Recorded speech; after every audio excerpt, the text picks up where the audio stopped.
सत्संग की आधी घड़ी तब के वर्ष 1000 तो भी बराबर है नहीं, कहे कबीर विचार। तो यहाँ आपसे प्रार्थना की जाती है, जब तक सत्संग चले आप सब चिंताएं और इधर उधर की गल्ला बातें छोड़ के ध्यान से सत्संग सुनो। ये है सुरत और शब्द अभ्यास। कैसे? जो शब्द यानी मंत्र आपको दिया है, जब वो बाहर उच्चारण करते हो तो उसका सांस के द्वारा थोड़ा थोड़ा उच्चारण महसूस होता है, पता लगता है बाहर कौन सा बोल रहा है। तो उसके ऊपर ध्यान रखे कि मैं कौन सा मंत्र बाहर छोड़ रहा हूं, उस पर ध्यान रहे आखिरी तक। जब तक दूसरा फिर चले तो उस पर ध्यान रहे कि अंदर कौन सा मंत्र ले रहा हूं। ये प्रैक्टिस करनी है। इसके करने से जब भी आप चाहोगे तुरंत शुरू हो जाएगा और इस पर ये ध्यान भी रहेगा। जब मन चला गया तो सुरत नृत्य अपने आप रहेगी कि मैं कौन जाप कर रहा हूं, किसका है ये। इतने में ये तीनों चारों चीज इकट्ठी हो जाएंगी। और ऐसे जब अंदर लेते हो ध्यान रहे मैं अंदर कौन सा मंत्र ले रहा हूं, सुरत रहे उसके ऊपर। तो ये है सुरत शब्द अभ्यास। एक परमात्मा कहते हैं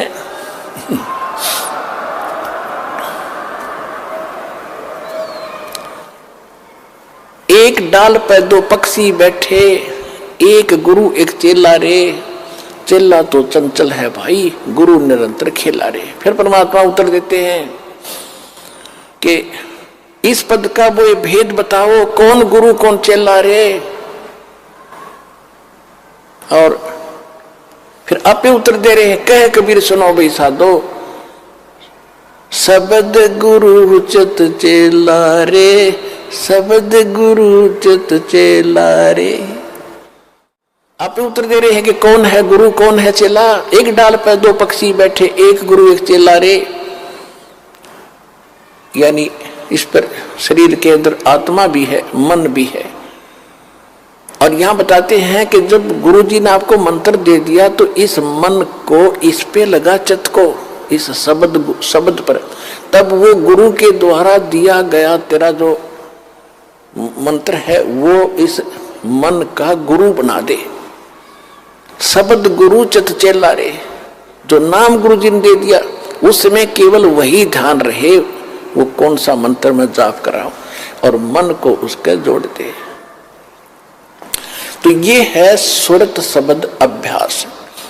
यू एक बार आपने मंत्र इस ढंग से कर दिया, घना बड़ा नहीं है तो समझाने के लिए इतना विस्तार लगा है, सिर्फ इतना है, श्वास बाहर छोड़ा, कौन सा मंत्र जाप कर रहा हूं, बस अंदर कौन सा ले रहा हूं, अपने आप ध्यान गया तो सुरत नृत्य अपने आप आ गई इसके ऊपर।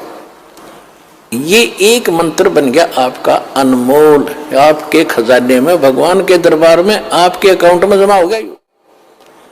इसकी कितनी कीमत है, और आप तो दिन में पता नहीं 1000 करो, 2000 करो, 500 करो लगे ही रहते हो। और कितनी कीमत हो जाएगी, आपके पास कितना धन होगा उस मालिक के दरबार में जाने का। कहते सत्य नाम, वैसे वाणी में गरीबदास जी ने स्पष्ट नाम लिखा है। मैं तो वैसे इसलिए कोड वर्ड में बताया करता था कि कई बार अनजान व्यक्ति आ जाते हैं, वो सुन लेने से भी कोई लाभ नहीं होगा। विधि से बात बनेगी, अरदास से लेने के बाद ही इसका बात बनेगी।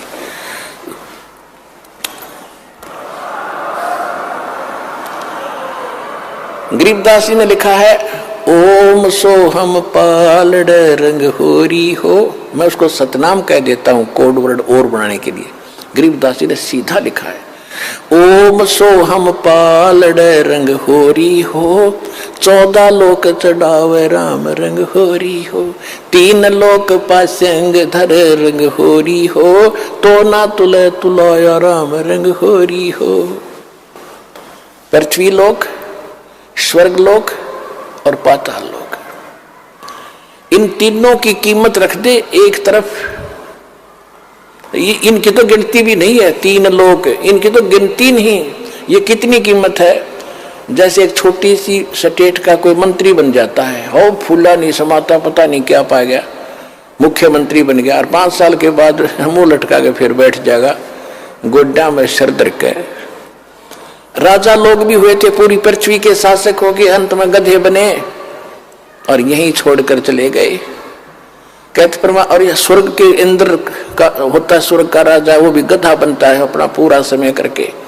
परमात्मा कहते ये तो हमारे सौदे में नहीं, जिनको तुम बड़ी महिमा मानते हो, राजा बन गया, मंत्री बन गया, मुख्यमंत्री बन गया, तो बच्चे खेल रहे हैं खिलौनों से।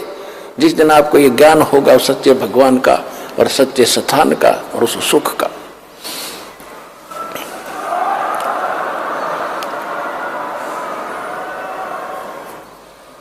तो क्या बताते हैं परमात्मा के 14 लोक चढ़ावे, विष्णु का लोक, शिव जी का लोक, विष्णु जी का लोक, शंकर जी का लोक, दुर्गा का लोक, धर्मराज का लोक, ब्रह्मलोक के अंदर वहां जो काल का स्थान है, और ये 88,000 खेड़े उसमें, और गोलोक वगैरह, ये 14 लोक बनते हैं।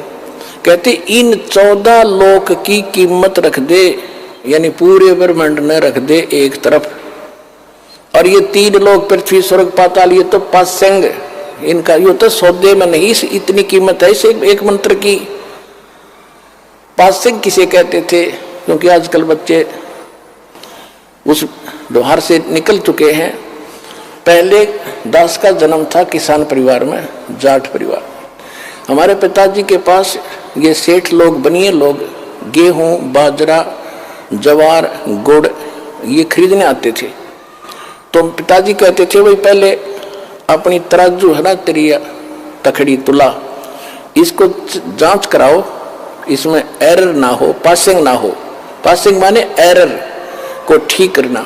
तो उस दिखाता था, उसमें कोई त्रुटि होती थी, जैसे गेहूं तोलना है तो गेहूं से 10-20 दाने लेकर दूसरी साइड में डाल देते थे, वो एरर खत्म हो जाती थी। उसको पासिंग कहते थे कि इतनी पासिंग बन गई इसमें, यानी 2 ग्राम 4 ग्राम 5 ग्राम जो गेहूं रखे थे वो पासिंग थे। पासिंग वो सौदे में नहीं थे, सौदा तो और रखा है, सैकड़ों मन सौदा तो उस तक करना है, तोल गए, वो तो पासिंग दरी है उसका, वो सौदे में नहीं। तो यहां बताना चाहते हैं कि सतनाम पालड़ रंग हो रही हो, एक तरफ सतनाम की कीमत तराजू में रख दी और 14 लोग चढ़ाओ, दूसरी साइड में 14 लोग की कीमत धर दे, और 3 लोग तक पासिंग गिर दे एक साइड में, उस तराजू में पड़ी रहा, उसकी यूज ही नहीं। और तो ना तुलह तुलाया राम रंग हो। तात्पर्य ये है कि आपने एक सिमन इस दास से प्राप्त करके सतनाम का कर लिया, आप इतने धनी हो गए, आपका इतना धन, अध्यात्म धन आपका जमा हो गया। कबीरा सब जग निर्धना, धनवंता ना कोई, धनवंता सो जानियो, जिस पर राम नाम धन हो। ये है राम नाम। राम नाम जप कर थर होई, ओ हम सो हम मंत्र दोई। ये है राम का नाम। राम नाम यानी भगवान का सच्चा मंत्र, उसको राम नाम कहते हैं। राम राम राम राम ये मंत्र नहीं है। हम सतराम सतसाहिब सतसाहिब कहते हैं, सतसाहिब मंत्र नहीं है, ये तो याद दिलाता है सच्चे साहिब की, और ये है वो मंत्र। गीसा साहब भी कहते हैं, ओ हम सो हम जप ले भाई, राम नाम की यही कमाई। तो गरीबदास जी कहते हैं, ओम सो हम जप कर थर होई, थर बाने उस स्थान पर चले जाओगे, स्थायी हो जाओगे जो कभी लौट कर नहीं आते।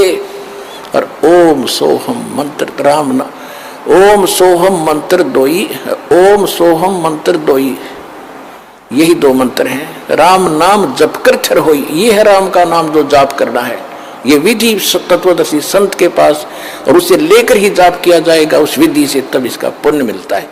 इतना कीमत तब मिलती है इसकी। भाई जो गुरु बचन पे डट गे रकट गे फंद 84 के, कट गे फंद 84 के, रकट गे फंद 84 के।